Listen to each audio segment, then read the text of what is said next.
இது மகிமை நேரம். ஆண்டவராகிய இயேசு கிறிஸ்துவின் ஈடு இணையற்ற நாமத்தில் மகிமை டிவி நேயர்களை அன்புடன் வாழ்த்தி வரவேற்கிறேன். இந்த மகிமை நேர நிகழ்ச்சி மூலமாக மீண்டுமாக உங்களை சந்திப்பதில் மிகுந்த சந்தோஷம். நாம் இந்த மாதத்தில் அறியப்படாத தூண்கள் அப்படின்னு சொல்லி நம்ம தியானித்து வருகிறோம். ஒவ்வொரு நபர்களை குறித்து நம்ம தியானித்து வருகிறோம். அவர்கள் அதிகமாய் பேசப்படாதவர்களா இருந்தாலும், அநேக பிரபலமாகாத நபர்களா இருந்தாலும், ஆண்டவர் அவர் மூலமாய் செய்த காரியங்கள், அவர்கள் மூலமாய் செய்த காரியங்கள் அளவிட முடியாதது. அவர்கள் மூலமாய் ஆண்டவர் கட்டுவித்த ராஜ்ய கட்டுமான பணிக்கு அவர்கள் வித்திட்டார்கள் அப்படின்னு சொல்லி நம்ம தியானித்தோம். இந்த நாள்ல நம்ம ஒரு காரியத்தை குறித்து நம்ம தியானிக்க போகிறோம். நம்ம நிறைய நேரங்கள் என்ன செய்வோம் அப்படின்னா, உலகத்துல இவங்க என்ன சாதனை பண்ணாங்க, இந்த ஊழியத்துல இவங்க என்ன சாதிச்சாங்க, இவங்க இன்னும் பிரபலமா இருந்தாங்க, இவங்க எப்படி நிறைய அற்புதங்களையும் அடையாளங்களையும் செய்திருக்கிறாங்க, இவங்க ரொம்ப பிரபலமான ஊழியக்காரர்கள் அப்படின்னு சொல்லி நம்ம அப்படிப்பட்ட நபர்களை தான் நம்ம பார்க்கிறோம். அந்த மனநிலை நமக்கு அப்படிதான் இருக்குது. ஆனா இந்த ஆக்கில்லா பிரிஸ்கில்லா அப்படின்ற அந்த கணவன் மனைவி இவங்க ரெண்டு பேரும் பவுலின் ஊழியத்துல மிகவும் உறுதுணையாய் காணப்பட்டார்கள். அவங்க பின்னணியத்துல பவுலுக்கு ஊழியத்துல பின்னாடி இருந்து மிகவும் சப்போர்ட் பண்ணாங்க. அந்த பின்னாடி இருந்து அவங்க அந்த ஊழியத்தை செய்தார்கள். அவர்களும் ஒரு ஒளியை மற்றவர்களுக்கு கொடுக்கிறவர்களாக காணப்பட்டார்கள் அப்படின்னு சொல்லி. ஆனா இவர்களை குறித்து அதிகமாக பேசப்படவில்லை என்றாலும் இந்த பவுலுடைய ஊழியத்துல உறுதுணையாய் காணப்பட்டார்கள் அப்படின்னு சொல்லி நம்ம பார்க்கலாம். அப்போஸ்தலர் 18ஆம் அதிகாரத்துல பார்த்தீங்க அப்படின்னா, அவங்க தங்களுடைய வீட்டை திறந்து கொடுத்தாங்க. பவுல் இவங்களோடு சேர்ந்துதான் என்ன செய்யறாரு, கூடார தொழில் பண்ணுகிறாரு. இவங்க கூடார தொழில் பண்றாங்க. அந்த பவுல் அவர்களோடு சேர்ந்து அந்த வேலையை செய்கிறார். பவுலுக்காக தன்னுடைய வீட்டை என்ன செஞ்சாங்க, திறந்து கொடுத்த இந்த தம்பதிகளாய் காணப்பட்டார்கள் அப்படின்னு சொல்லி நம்ம பார்க்கலாம். அவங்க ஆண்டவருக்காக ஒரு கருவியாக அந்த பவுலுடைய ஊழியத்துல உறுதுணையா இருந்தார்கள் அப்படின்னு சொல்லி நம்ம பார்க்கலாம். அடுத்ததாக நம்ம பார்க்கும்போது என்ன அப்படின்னா, அப்போஸ்தலர் 18ஆம் அதிகாரம் 24 to 26 சொல்லப்பட்டிருக்கிறது. இந்த எபேசு பட்டணத்துல அப்பல்லோ அப்படின்னு சொல்லி ஒரு நபர் என்ன செய்யறாரு, போதகம் பண்ணுகிறாரு. அவருக்கு சில காரியங்களை, ஆண்டவரை குறித்ததான நற்செய்தி காரியங்களை இவங்க இந்த ஆக்கில்லா பிரிஸ்கில்லா என்ன செய்யறாங்க, திட்டமாய் அவங்களுக்கு விவரித்து சொல்றாங்க. அப்போ இவங்க மற்றவர்களுக்கு அவங்க பிரசங்கம் பண்ணல, பெரிய மேடைகளில் நின்று பிரசங்கம் பண்ணல. இந்த அப்பல்லோவுக்கு என்ன செய்யறாரு, ஆண்டவருடைய சத்தியத்தை விவரமாய் அவங்க என்ன செய்யறாங்க, போதித்தார்கள். அன்போடு அவர்களை வழி நடத்தினார்கள்.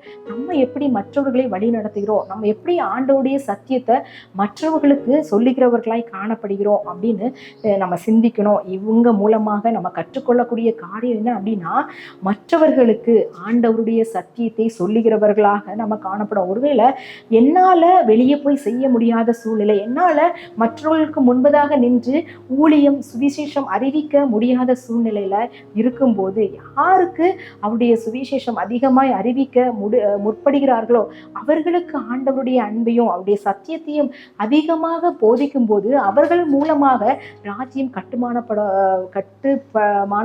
என்ன செய்யறோம், நடைபெறும். அந்த காரியத்துல நமக்கும் மிகப்பெரிய பங்கு உண்டு அப்படின்னு சொல்லி இந்த ஆக்கில்லா பிரிஸ்கில்லா அவர்கள் மூலமாக நம்ம கற்றுக்கொள்ளலாம். அவங்க இந்த அப்பல்லோவை என்னச்சுதான் அன்போடு வழி நடத்தினாங்க. இதன் மூலமா அப்பல்லோ அநேகருக்கு ஆண்டவரை பற்றி என்ன செய்தார், போதித்தார் அப்படின்னு சொல்லி பார்க்கிறோம். முதலாவது நம்ம பார்த்தோம், அவங்க வீட்டை அந்த பவுலுக்காக திறந்து கொடுத்தாங்க. தங்க வேலை செய்யற இடத்துல கூட அவங்க என்ன செய்யறாங்க, அந்த பவுலுக்கு சப்போர்ட் பண்றாங்க. இதே மாதிரி நம்ம ஊழியத்திற்காக, ஊழியக்காரர்களுக்காக நம்ம சப்போர்ட் பண்ணிக்கிறவர்களாக இருக்கும்போது ஆண்டவர் நம்மை ஆசீர்வதிக்கிறவர்களா இருக்கலாம். அநேக நேரங்கள்ல நம்ம இவங்களுக்கு ஏன் கொடுக்கணும், இவங்களுக்கு கொடுக்கறதுனால அவங்களுக்கு தானே பெயர் வருது அப்படின்னு சொல்லி கூட சில நேரங்களில் நம்ம நினைக்கலாம். ஆனா அது ஆண்டவருக்காக நம்ம செய்கிற காரியமா இருக்கிறது. ஆண்டவருக்காக நம்ம செய்யும் போது அதுக்குரிய பிரதிபலன் நமக்கும் நம்முடைய சந்ததிக்கும் வரும் அப்படின்னு சொல்லி ஆண்டவர் என்ன செய்யறாரு, தெளிவா சொல்றாரு. அதுக்கு எந்த விதமான சந்தேகமும் கிடையாது. அதே போல நமக்கு தெரிந்த சத்தியத்தை நம்ம மற்றவர்களுக்கு சொல்லுகிறவர்களாக நம்ம காணப்படணும் அப்படின்னு சொல்லி இவங்க மூலமாக நம்ம கற்றுக்கொள்ளலாம். அதுக்கப்புறமா பார்த்தீங்க அப்படின்னா, ரோமர் 16ஆம் அதிகாரம் 3 to 5 வரைக்கும் நம்ம பார்த்தோம் அப்படின்னா, இவங்க பவுலுடைய பிராணனுக்காக கழுத்தை கொடுத்தார்கள். என்னுடைய பிராணனுக்காக கழுத்தை கொடுத்தார்கள் அப்படின்னு சொல்லி பவுல் என்ன செய்யறாரு, சொல்றாரு.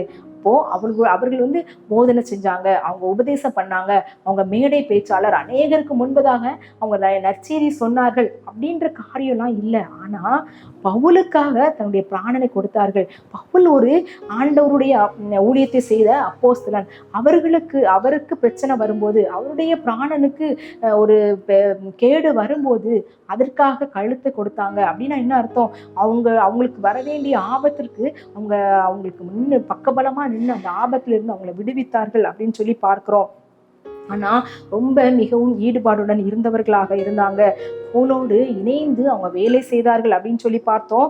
அப்பல்லோவை அவங்க சத்தியத்துக்கு நேராக வழி நடத்தினவர்களாக இருந்தாங்க அப்படின்னு சொல்லி பார்த்தோம்.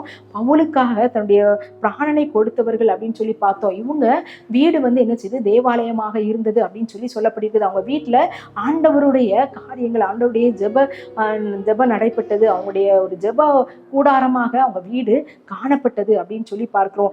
இந்த நாள்ல நாம் என்ன செய்கிறோம் ஆண்டவருக்காக அப்படின்னு சொல்லி நம்ம சிந்திக்க அழைக்கப்படுகிறோம். நான் வந்து எதுவுமே செய்ய முடியாது, நான் என் வீட்டுல இருந்துட்டு என்ன செய்ய முடியும் அப்படின்னு சொல்லி ஒருவேளை சிந்தித்து கொண்டிருக்கிறீங்களா? ஆண்டவர் உங்களால் என்ன செய்ய முடியுமோ ஆண்டவர் அதை செய்யணும் அப்படின்னு எதிர்பார்க்கிறார். ஊழியக்காரர்களுக்காக ஒத்தாசையாக இருக்க உங்களால முடியும் அப்படின்னா அந்த காரியத்தை செய்ய ஆண்டவர் உங்களிடத்துல எதிர்பார்க்கிறாரு. வில்லியம் கேரி அப்படின்னு சொல்லக்கூடிய நபர் வந்து வேதாகம மொழிபெயர்ப்பு பணியில ஈடுபட்டிருந்தாரு.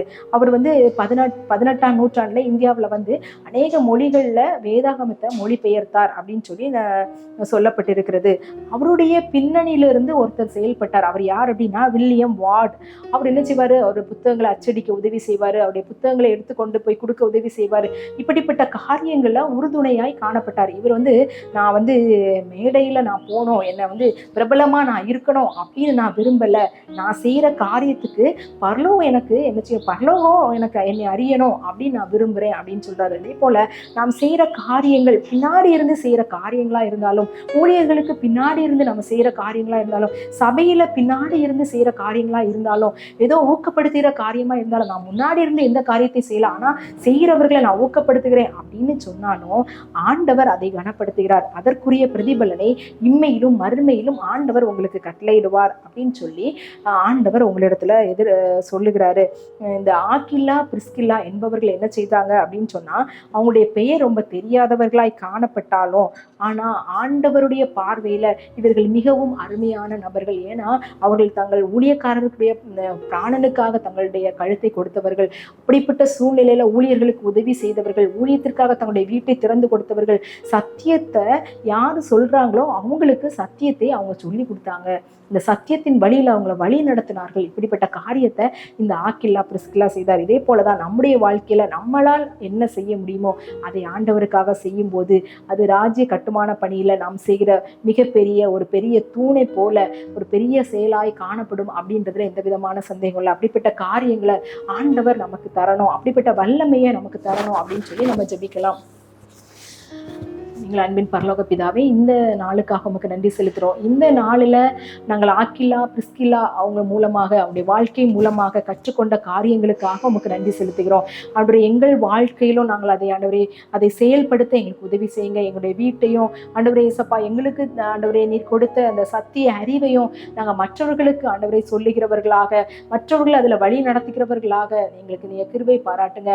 ஆண்டவரே, எங்களால் ஆன மட்டும் நாங்கள் ஊழியர்களுக்காக துணை நிற்க எங்களுக்கு நீங்க கிருபை செய்யுங்க. உங்களுடைய ஊழியத்துல எங்களை இணைத்துக் கொள்ளும்படியான வல்லமையை தந்துருங்க, அப்படிப்பட்ட கிருபையை தந்துருங்க. ஒருவேளை எங்களுக்கு நாங்கள் பிரபலம் ஆகாத நபர்களா இருந்தாலும், அறியப்படாத நபர்களா இருந்தாலும், உங்களுடைய ராஜ்யத்துக்கு நாங்கள் செய்கிற ஒரு காரியமானாலும் ஆண்டவரே அது பரலோகத்துல ஆண்டவரே எங்களுடைய பெயர் எழுதப்பட்டு இருக்கிறது எங்களுக்காக. ஆண்டவரே நீர் ஆண்டவரே அதை ஆண்டவரே சந்தோஷமா எங்களை பார்க்கிறீர் அப்படின்னு சொல்லி நாங்கள் கற்றுக்கொண்டோம். அந்த வல்லமைகளை எங்களுக்கு நீ தந்தருளுங்க ஆண்டவரே. அப்படிப்பட்ட கிருபைகளை எங்களுக்கு தந்தருளும்படியாய் நாங்களுடைய சமூகத்துல கெஞ்சி மன்றாடுகிறோம். ஆண்டவரே, நாங்கள் உமக்காய் வைராக்கியம் உள்ளவர்களாக, உங்களுடைய ஊழியத்துல வைராக்கியம் உள்ளவர்களாய், ஊழியத்திற்கு சப்போர்ட் பண்ணிக்கிறவர்களாக எங்களை மாற்றுங்க. எங்களை தாழ்த்துகிறோம், வெறுமையாகிறோம். நீர் பெருக, நாங்கள் சிறுக. இயேசுவின் மூலம் ஜெபம் கேடும் நல்ல பிதாவே, ஆமென்.